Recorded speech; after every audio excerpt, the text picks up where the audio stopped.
Assalamu alaikum wa rahmatullahi wa barakatuh. Christians often like to blindly assert their notion of apostolic succession and tradition to justify gospel authorship and to deny the final messenger of God and further spread their heretical notions. Irenaeus is a common link, which is central to the Church's legitimacy. He is the first to name Luke as the gospel author and is said to have known John's students, such as Polycarp, amongst other things. Thus, if he was found to be unreliable, we would most certainly have to revise our notions of succession and the Gospels, especially seeing as many later church fathers were reliant upon him for many things. Him claiming tradition to refute Gnostic interpretations and support his exegesis is a clear-cut lie, and shows us that he was a man who would say and do anything to promote his own views rather than seeking the truth. We are aware of the Catholic arguments against him claiming Jesus was 50, and thus we urge the Catholic and Orthodox Christians not to strawman, nor to dismiss this argument, especially in light of the apostolic preaching. Irenaeus, in his demonstration of the apostolic preaching, says, "And again David says, thus concerning the sufferings of Christ, why did the Gentiles rage, and the people imagine vain things? Kings rose up on the earth, and princes were gathered together, and against the Lord and his anointed. For Herod, the king of the Jews, and Pontius Pilate, the governor of Claudius Caesar, came together, and condemned him to be crucified." Irenaeus' Apostolic Preaching 74. Ian M. Mackenzie's work, titled Irenaeus' Demonstration of the Apostolic Preaching, a Theological Commentary and Translation, says the following. In section 74, Irenaeus places the passion and crucifixion of Christ in its particular historical context, but here there are displayed some of his idiosyncratic interpretations. What lies behind his assertion that Pontius Pilate was the governor of Claudius Caesar is that claim of his in Adversus Hereses, that our Lord died at the age of nearly 50 years. The importance of this for Irenaeus is shown in the carefulness of the explanation he sets out.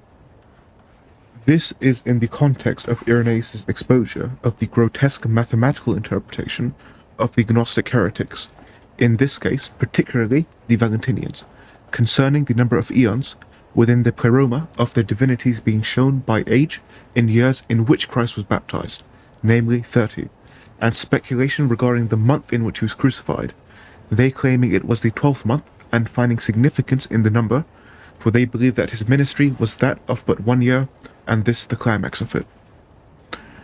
Irenaeus carefully sets out the events of our Lord's life, as he sees them in sequence and in the time they occurred.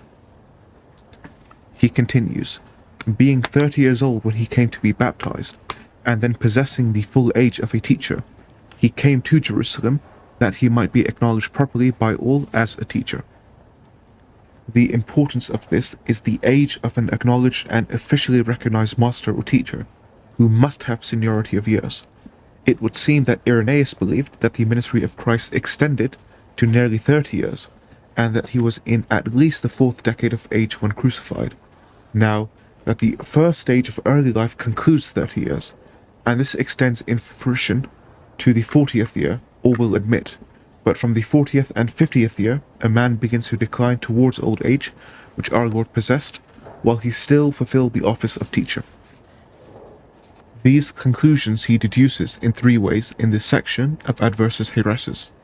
First, his general theological argument, that our Lord recapitulates in himself every age of human existence, from infancy to advanced years, otherwise these ages of man are not sanctified. For he came to save all through means of himself, all I say, who through him are born again, to God, infants and children and boys and youth and old men. He therefore passed through every age, becoming an infant for infants, thereby sanctifying infants. So likewise he was an old man for old men, that he might be a perfect teacher for all, not merely with regards to setting forth the truth, but also as regards age, sanctifying at the same time the aged, also and becoming an example to them likewise. Irenaeus is insistent that Christ was not man in appearance only, but what he was that he also appeared to be, and in so doing makes it clear that he is concerned with the actuality and reality of Christ's humanity. Therefore, if old age is to be sanctified, Christ really took to himself old age. For Irenaeus, the truth of redemption has to be grounded in that emphasis, which foreshadows the later maxim, not assumed is not healed. But not only in the matter of the totality of human being and nature, which the word assumed at the incarnation, but of all circumstances through which the human being passes. Second, the scriptural. He bases his observations about the advanced 8 years of Christ on the text of John 8:56 and 57, in which the Jews are recorded as saying to Christ that he could not have seen Abraham, he being of an age which was not yet of 50 years. Irenaeus seizes on this as meaning that our Lord was approaching 50 years of age. He argues that if the Jews knew that Christ was in his 30s, they would have said, "Thou art not yet 40 years old," and points out with regard to their observation that he was not yet 50 years old. Now, such language is applied properly to one who has already passed the age of 40 without having as yet reached his 50th year, yet is not far from this latter period, for those who wish to convict him of falsehood would certainly not extend the number of his years far beyond what they saw he had reached, whether they had ascertained this clearly out of the entry in the public register, or simply made conjecture from what they observed that he was more than 40 years old, and that he certainly was not one of only 30 years of age. For it is altogether unreasonable to suppose that they were mistaken by 20 years, when they wished to prove him younger than the times of Abraham. Third, from tradition, Irenaeus cites a tradition which maintained a more advanced age of Christ when he was crucified. He links a reference from John as follows: "Even as the Gospel and the elders testify, those who are conversant in Asia with John, the disciple of the Lord, affirming that John conveyed to them that information," against Heresies 2:22.5. Later, regarding other issues, Irenaeus writes in the same vein according the tradition he relies upon. These things are witnessed in a writing by Papias, the hearer of John and a companion of Polycarp, in his 4th book, for there were 5 books composed by him. It is certainly within the awareness of this tradition that his assertion in section 74 of the demonstration that Pontius Pilate was the governor of Claudius Caesar is to be understood.